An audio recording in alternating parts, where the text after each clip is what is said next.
मूल निवासी समाज को शिक्षा का ज्ञान देने वाले और बाबा साहब अम्बेडकर जी के गुरु ज्योतिराव फुले जी के जन्म दिवस के मौके पर दुआबा टाइम्स की पूरी टीम की तरफ से हार्दिक शुभकामनाएं।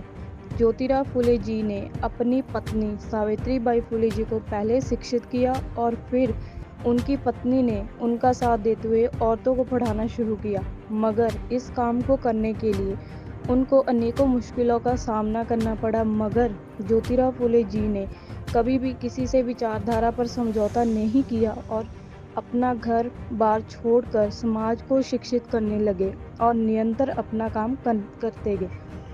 इन दोनों महापुरुषों ने मूल निवासी समाज के लिए अनेकों स्कूल खोले, जिसकी बदौलत आज हमारा समाज पढ़ा लिखा नजर आने लगा। और इस महान महापुरुष के बताए मार्ग का ज्ञान देती एक वीडियो क्लिप।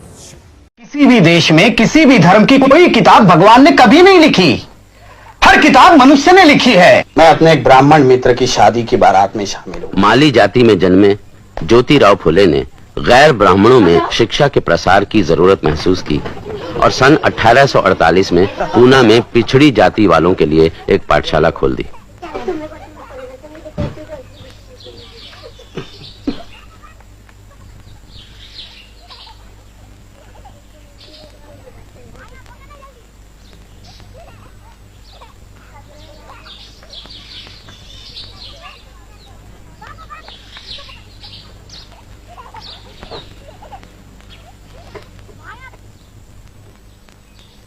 कुछ बरसों पहले मैं अपने एक ब्राह्मण मित्र की शादी की बारात में शामिल हुआ था। मित्र के रिश्तेदारों ने मुझे देखा और चले जाने को कहकर मेरा अपमान किया था। उन्होंने मुझसे कहा था कि तुम शूद्र हो और शूद्रों को अधिकार नहीं कि ब्राह्मणों के कंधे से कंधा मिलाकर चले। उन्होंने मुझसे कहा कि तेरी वजह से तमाम बारात भ्रष्ट हो रही है। उन्होंने और भी बहुत सी बातें मुझसे कही जिन्हें मैं यहां दोहराना नहीं चाहता, लेकिन उस रात मेरी आंखों में नींद नहीं उतरी। पूरी रात मेरे मन में तरह तरह के सवाल उठते रहे और उसका कोई जवाब मुझे नहीं मिला। धीरे धीरे मेरे मन में यह बात आ गई कि हमें आत्मसम्मान पाने के खातिर संघर्ष करना होगा। इस संघर्ष के लिए हमें अपने पैरों पर खड़ा रहना होगा। हमें हथियार उठाना पड़ेगा, लेकिन लाठी नहीं, तलवार नहीं, तोफ तमचा नहीं, बल्कि ज्ञान, विचार और सही शब्द। और ज्ञान, विचार और शब्द शिक्षा के बल पर ही मिल सकते हैं। क्या भट्ट पुरोहित हमें शिक्षा देंगे? नहीं देंगे, क्योंकि वे अपने हाथों से ऐसा हथियार हमें नहीं सौंपेंगे। इसलिए हमें खुद अपने को शिक्षित करना पड़ेगा। मेरी पत्नी सावित्री मेरी पहली शिष्या है। अब वो तुम्हें पढ़ाने में मेरी मदद करेंगे। हम इस तरह ज्ञान फैलाएंगे, क्योंकि ज्ञान ही वो दौलत है जिसे आपस में बांटना बहुत जरूरी है। यह हमारी पहली पाठशाला है जो छोटी जाति की लड़कियों के लिए खोली गई है। यहां लड़कों का हम स्वागत करेंगे, लेकिन हमारा विश्वास है कि लड़कियां ही आगे चलकर हमारी भावी पीढ़ी को आकार देगी। विरोध तो इस काम का होगा ही, लेकिन हमें साहस के साथ काम को आगे बढ़ाना है, क्योंकि हम सही रास्ते पर चल रहे हैं। मैं शुभकामना व्यक्त करता हूं कि आप लोग शिक्षा पाने में सफल हो।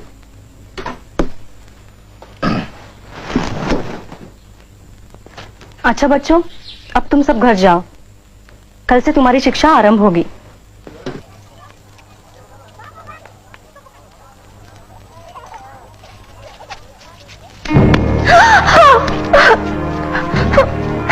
धर्म भ्रष्ट करने वालों का ऐसा ही होता है। तू हिम्मत रखो सावित्री, ये तो शुरुआत है।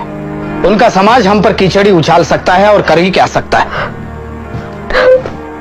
रूखा सड़ा हुआ समाज, अपने हाथों पैदा किए दलदल में धंसा हुआ समाज है वो। जब हम कुंभी किसान शिक्षा पालेंगे तो कुल समाज को उलट कर रख देंगे हम, सारी कालिमा धो देंगे हम। सावित्री, तुमने जो काम शुरू किया है वो बहुत साहस का है। ये मामूली औरत की बूते की बात नहीं कि घर की दहलीज पार करके बाहर निकले और पढ़ाने का काम करे।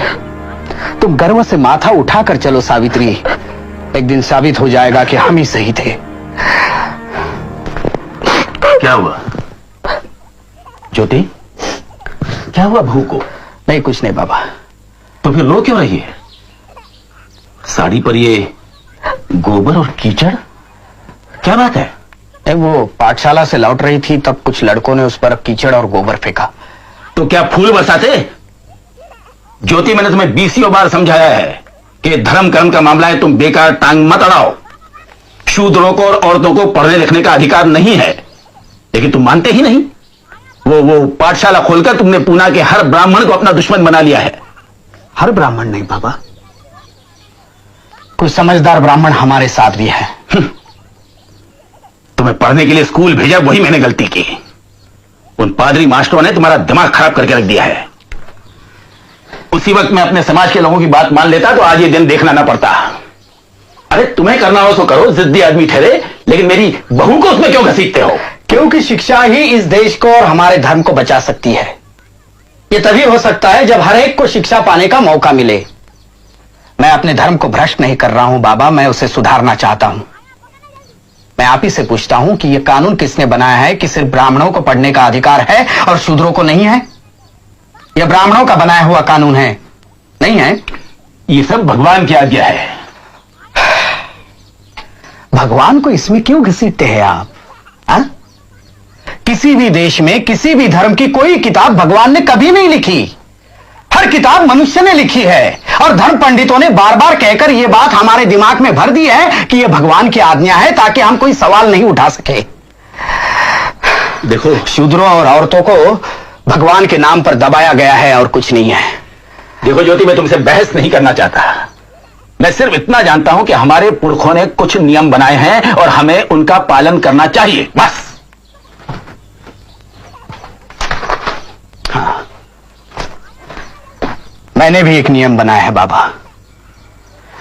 मेरे पीछे पीछे आओ, मेरे पीछे पीछे आओ, रुको नहीं तुम मत घबराओ, धिक्कारो मनु की आज्ञाएं, शिक्षा पाओ और दिलाओ, शिक्षा का आनंद महान, ज्योति का कहना लो मान। बकवास। उन गिरस्तानी स्कूल के मास्टरों ने तुम्हारे दिमाग में ये खुराफात भर दी है। और फिर किसी ने आपको यह भी बताया होगा कि मैं ईसाई बन रहा हूं। क्या? ईसाई? सच? देखो ज्योति, मैं एक ही बात समझता हूं, और वो ये है कि तुम्हारी वो पाठशाला बंद होनी चाहिए और बहू का पढ़ाना भी खत्म होना चाहिए। नहीं, ये नहीं हो सकता। सब हो सकता है। देखो ज्योति, मैं तुम्हें आखिरी बार बता देता हूं कि अगर तुमने मेरी और अन्य लोगों की आज्ञा का पालन नहीं किया तो तुम्हें और तुम्हारी पत्नी के लिए इस मकान में कोई जगह नहीं है।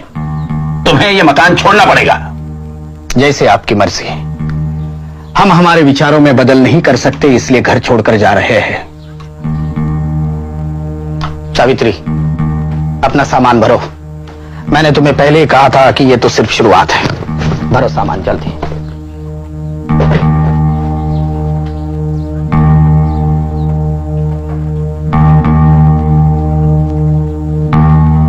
ज्योति, तू पागल हो गया है, विराट पागल।